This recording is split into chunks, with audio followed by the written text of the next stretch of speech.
My mom would be at all my sporting events. Let's say I was playing football, okay? My mother would be on the sidelines, and if the play on the field started going one way, my mother would run along like, Mark, get him, get him! I'd be like, oh my gosh. I'd get in the huddle with the other guys. They go, Mark, is that your mother? I go, no, I never saw her before in my life. See, the greatest gift my mother ever gave me, she believed in me. I have overdosed on drugs on 3 occasions where I should have been dead. But I believe I was kept here for a reason. You show me your friends, I will show you your future. How do I know this? I hung out with losers, and I became the biggest loser of them all because I gave up everything I dreamt about as a little boy because of who I chose to surround myself with. My friends would drive me home at 2, 3, 4 in the morning. We'd be drunk and high, laughing in the car. We'd pull up in front of my house in New York. They go, Mark, the light's on. I go, oh man, my mother's up. See, my mom wouldn't go to bed until she knew her son was still alive.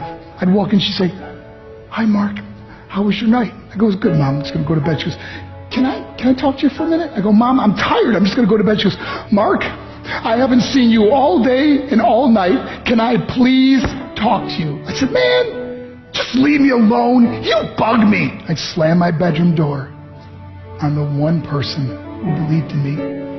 I was on a worldwide tour and we were wrestling overseas in Japan.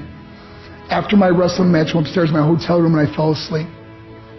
There was a knock at my door at 3 o'clock in the morning. I got out of bed and I looked through the safety window and I could see it was a Japanese promoter. So I opened the door and he said, Mark, you need to call home. There's been an emergency. I went and got on the hotel room phone. I called back to the United States and said, hey, what's going on? I said, Mark, I don't know how to tell you this. I said, just tell me what happened. All of a sudden I started crying. They go, Mark, I can't tell you. I said, just say it. He said, Mark, your mother died.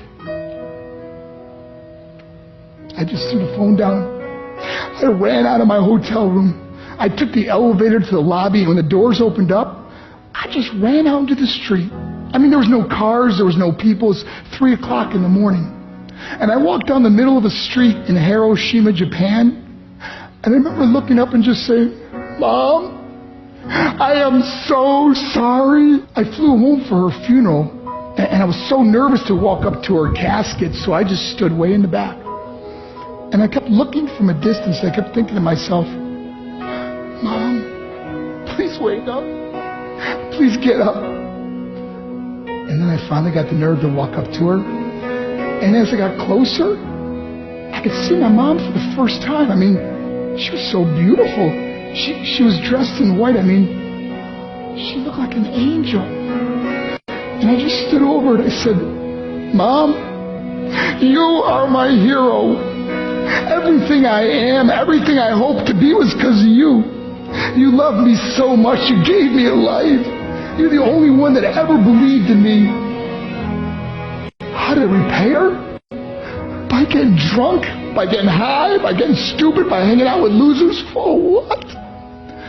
All she ever wanted to do was talk to me. I wish I could talk to you now, Mom. I wish you could see what I'm doing.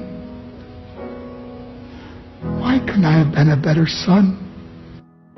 We are defined by our choices.